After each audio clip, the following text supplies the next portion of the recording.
All right, so in this lecture, we're going to be looking at muscle function. And we're not going to look at the individual physiology of the whole sliding filament theory. That's another lecture. This is looking at the functional outcomes of force production. So its relation on movement, how muscle can optimize tension and participation. So in order to have that conversation, we have to look at the human movement system. And this is a great slide, great graphic. It's a schematic to show where movement is coming from. Remember, everything that we're really concerned with, whether it's performance or rehabilitation, is improving outputs, improving the quality of the movement that's there. And if you look at this graph here, you look at the movement is 100% dependent upon the articular system. This is where all movement occurs. Articular system is the skeletal system, including the joints, the ligaments, the connective tissue, and the supporting structures. This tissue here is 100% dependent upon the muscular system.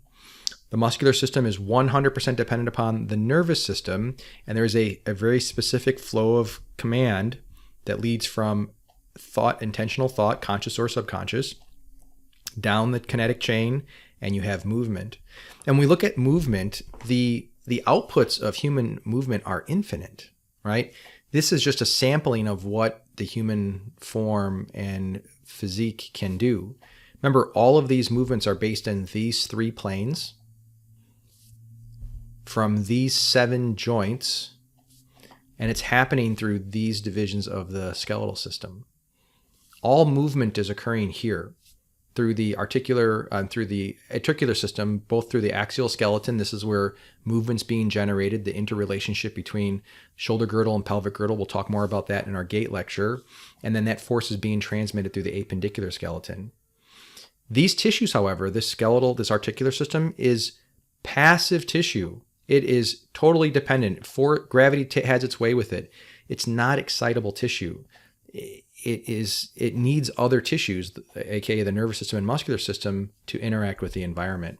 We have this separation of nervous system, muscular system, articular system, but really, and I'll show on a slide later, that we really have the musculoskeletal system and the neuromuscular system. In reality, they're inseparable.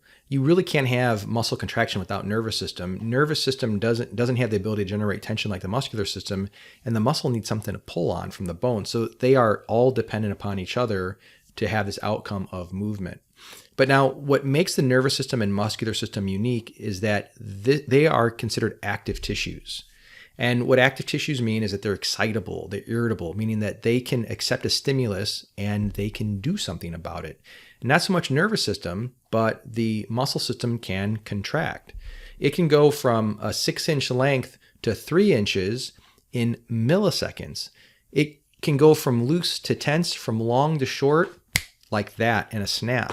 So that's like comparing it to being a slinky, being loosey-goosey and stretchy, to being a shock spring in that millisecond aspect.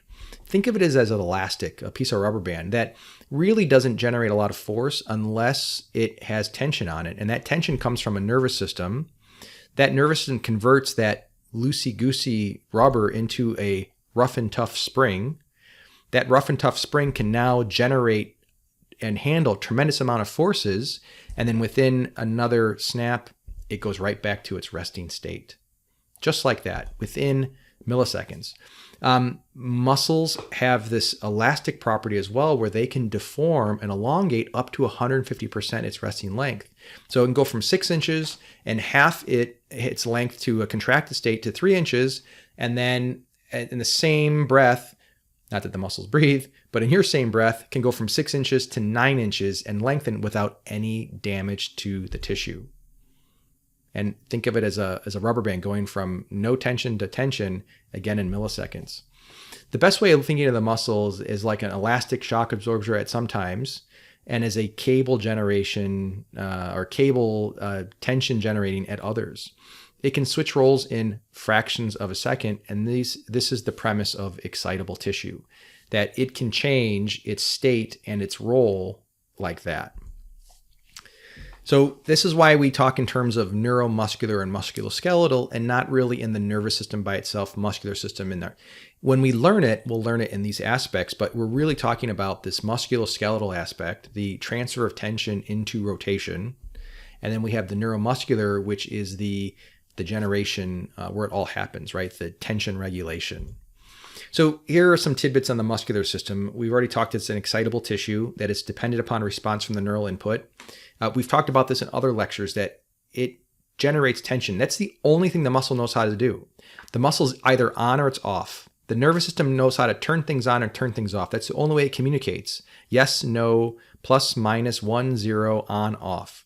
And from that signaling, muscles then either generate tension through contraction or they relax because there's no go signal going to them. And this is the new point here, this aspect here.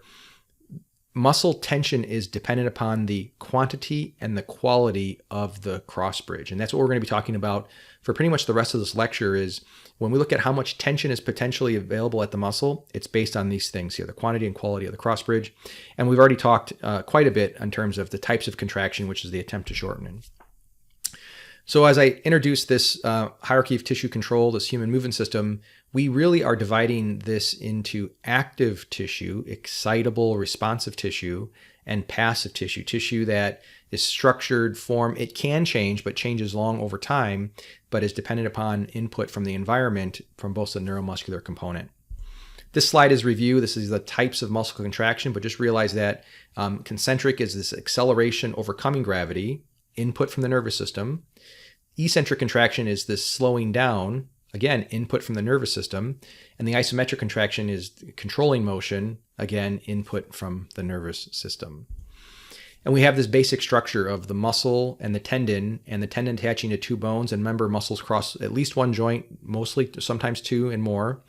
And that the muscles are pulling equally in both directions. So it doesn't know how to differentiate between pulling the origin more than the insertion, but this is the basic structure that we're going to be basing our conversation off of. I think it's appropriate that we look at muscle structure and apply it to the cable. Like a cable is nothing more than bundles of wires that are stranded together to make them bigger.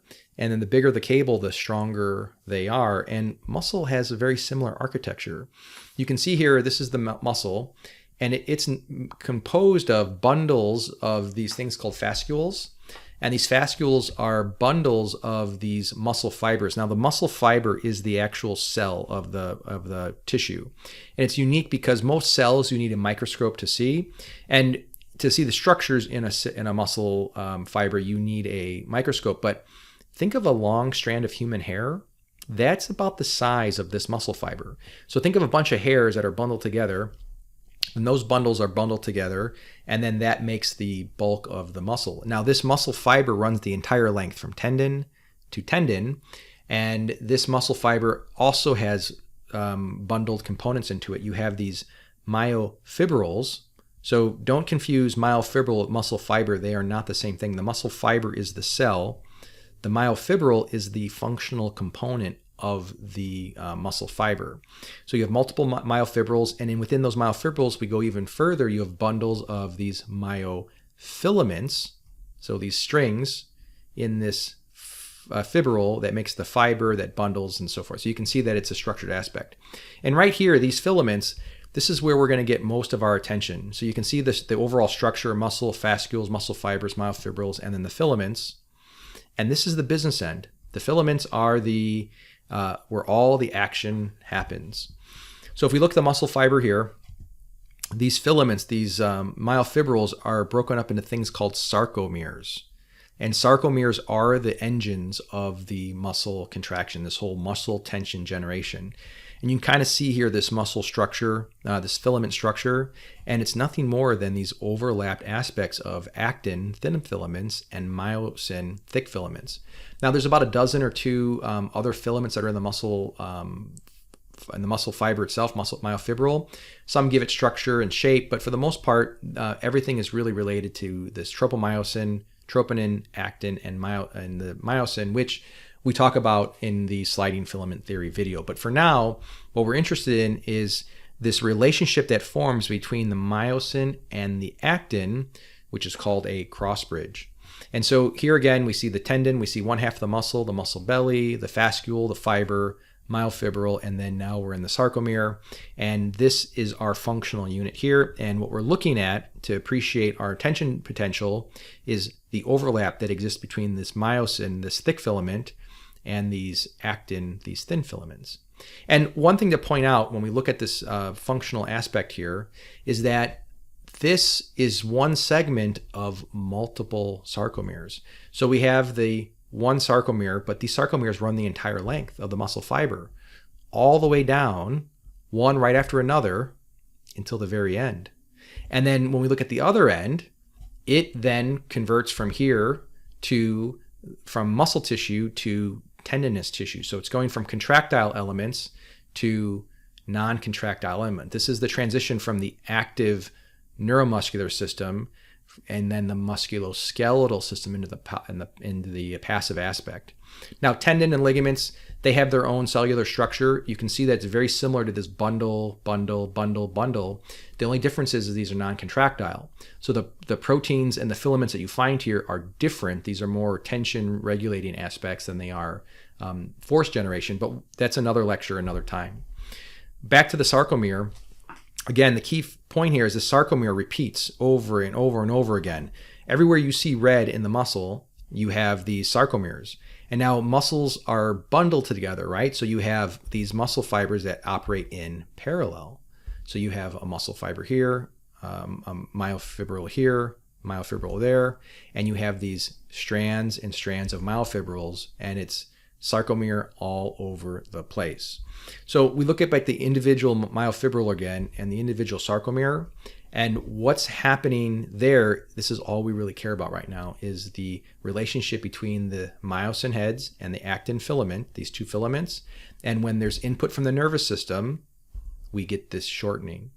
And this is the whole sliding filament theory, this cross-bridging formation. And again, another lecture, but the point is that muscle tension generating, by pulling the two ends closer together, this attempt to shorten, the amount of tension being generated is based on the quantity and the quality of these protein filaments. And then these muscles have the ability to contract and relax, and these filaments slide back and forth, lengthening, shortening, and going through the cycle, and everything's related around generating muscle tension, right?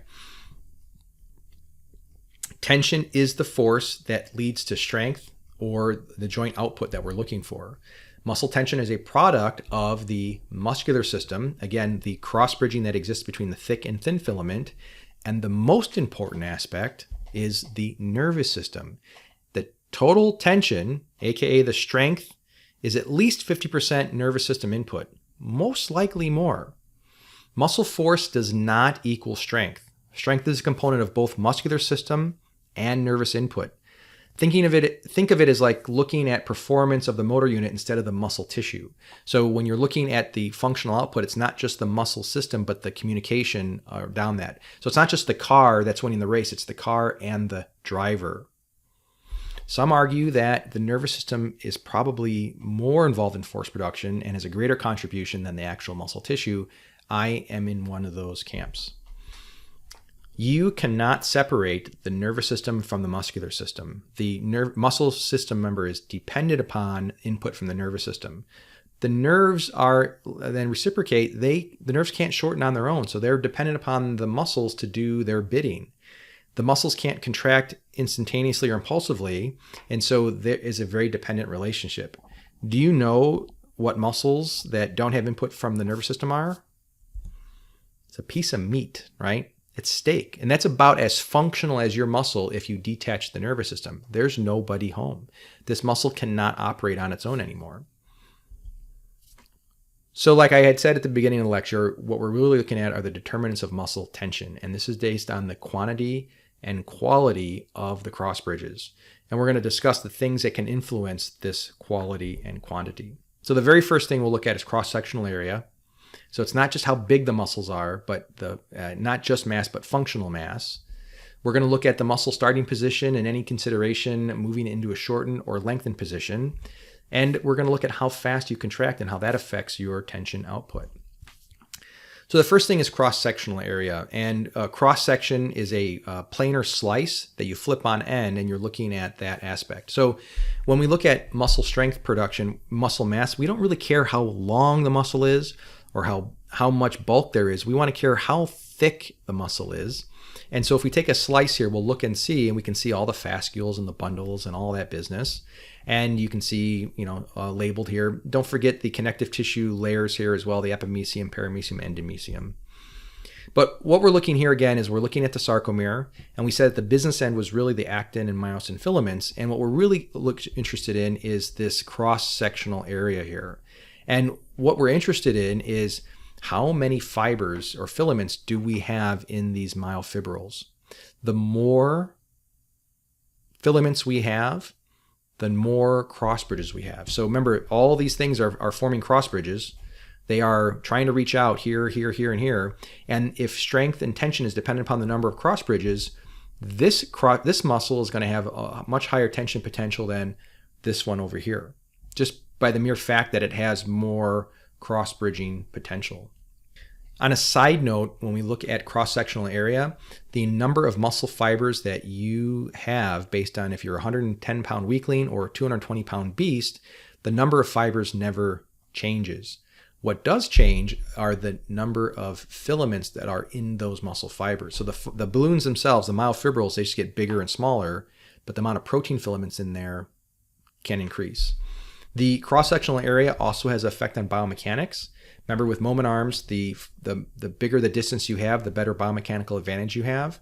When muscles get thicker and bigger, they push their distance away from the axis of rotation, so they act like a cam, and they're able to generate even better tension. So again, just a side note. Muscle shape affects muscle tension. Now, this is something you cannot control. This is just genetically how things are set. But you can see that there's different shapes of muscles, and in your textbook you have these parallel formations and oblique formations and all these different things, and you can kind of see the force angles that are generated there.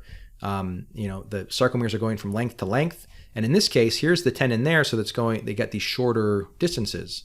In the end, this comes down to two different muscle structures. You have parallel and pennate, so like feather type aspect, and you'll either have like a unipennate, a bipennate, or a tripennate. The main difference between these two fibers really comes down to they have a trade-off, and one has a longer muscle belly, a longer sarcomere, so longer potential for length change. And then if they have a longer length change, they have a smaller cross-sectional area. And then the pennate muscle fibers, they have a large cross-sectional area because more of the fibers are lined up in this direction. So if I'm taking a cross-section here, I'm only getting like the size of, let's say, a dime.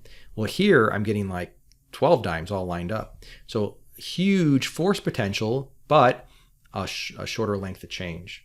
So I already showed you how the cross-sectional area results in different force output. The more cross-sectional area, the more filament interaction, the larger the force. Muscle length is also important because it determines total force output or potential output. So we get into this concept of length-tension relationship. So you see here when the muscle's relaxed that the actin and the myosin are separated a little bit, or when it's stretched out, and then when it's contracted, that these overlap quite a bit.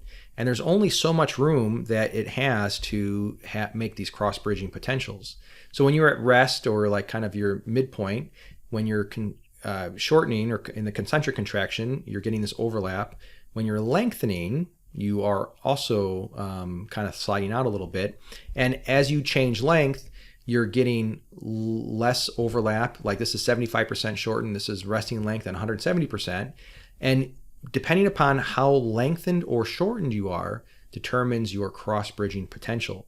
And so this is graphed here in this, and you see on the left here, this is your tension, so total force output, and this is your sarcomere length.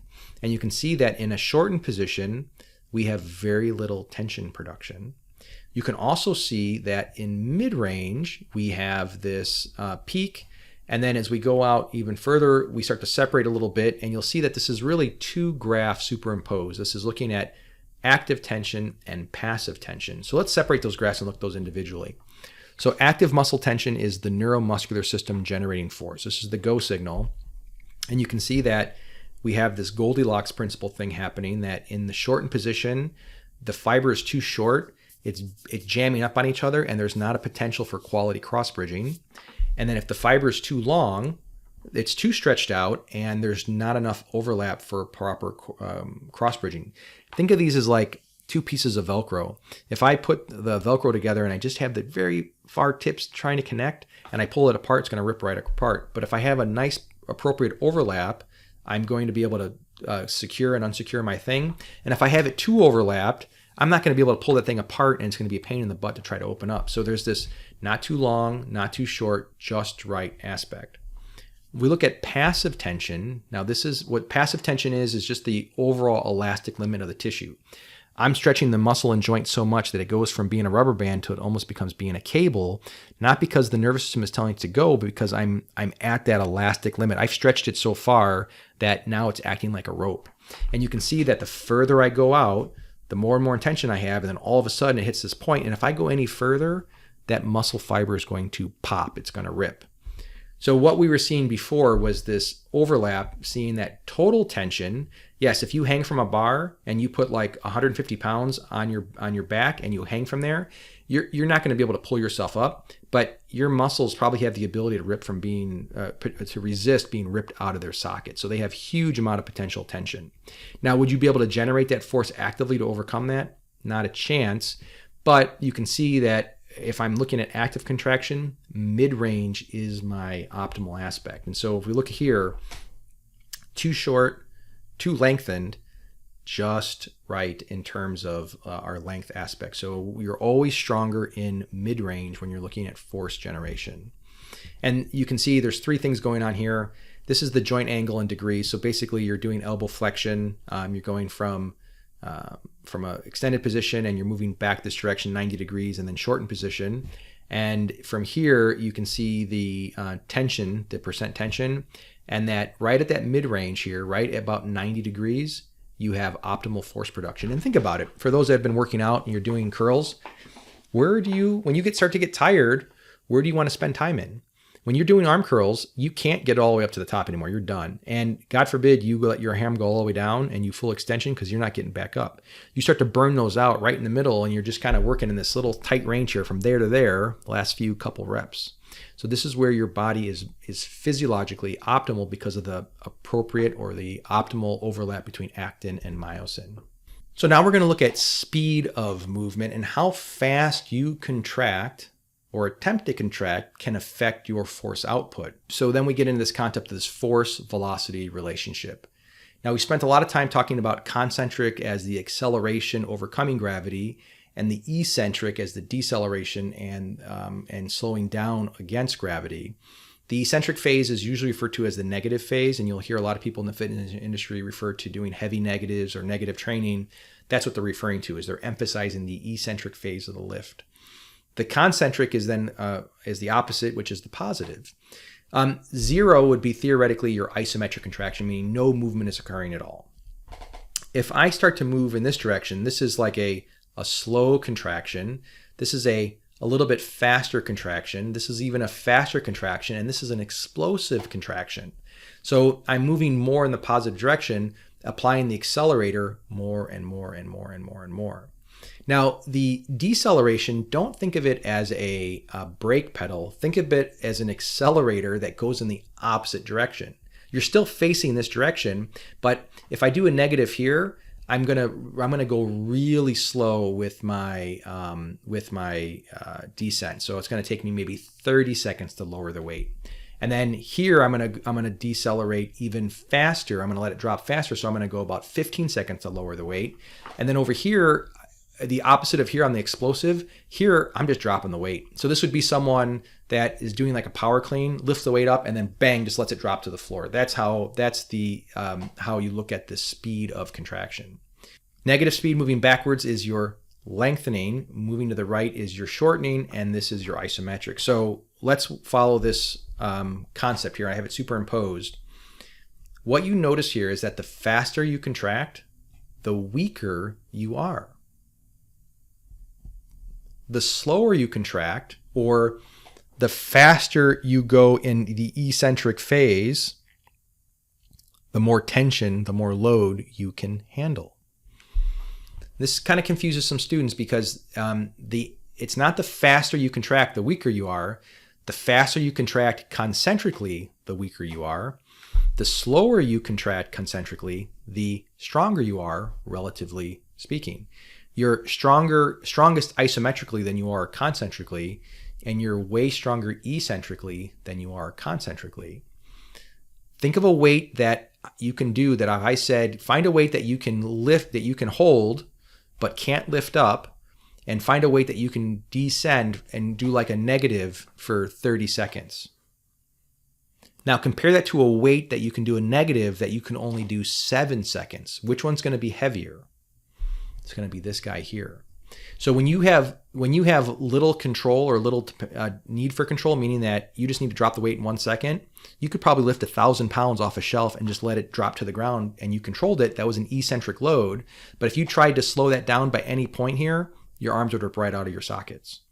Conversely, if I take a 5-pound shot put and I try to throw it, I'm going to be able to throw it. But if I try to throw it faster and harder, if I try to take a 5-pound shot and try to throw it like a baseball, I'm not going to generate a lot of force from there. It's just not going to happen. Not because the thing's too heavy, but because I'm trying to contract and accelerate so fast that it's slowing down. So just that's kind of how this curve looks, is that just think that you are stronger eccentrically about 20-30% than you are concentrically, and then isometric you're stronger than concentric. And I have a little chart here that kind of breaks this down when you're looking at how you can manipulate intervention for your patients or clients. That let's say you have someone that's stuck in a point of a movement, or let's say they can't do a chin up but they can hold themselves up there. You can train someone eccentrically only and have them work on these eccentrics, and they can do the movement because they're about 20% stronger. The trade-off is that it is increased stress on the tissue, but you do have improved gains in hypertrophy and strength. The concentric phase, you are weaker because your body has to overcome gravity and do that stretch shortenings or go through the cross bridge power stroke. You're going to have increased metabolic activity. This is where you're going to feel more of that burn and that lactic acid production. And then the isometric contraction, these don't really exist because you're always getting some level of muscle shortening, but isometrics allow for targeted and specific force generation, and isometrics are used quite a bit in neurological rehabilitation and motor programming. So it just kind of shows that your lift that you do, just up and down or sit, squat, whatever you're doing, is more than just how many reps, how many sets, and technique, that you can manipulate the different phases of the lift to get different outcomes. So hopefully this was helpful looking at the types of contraction.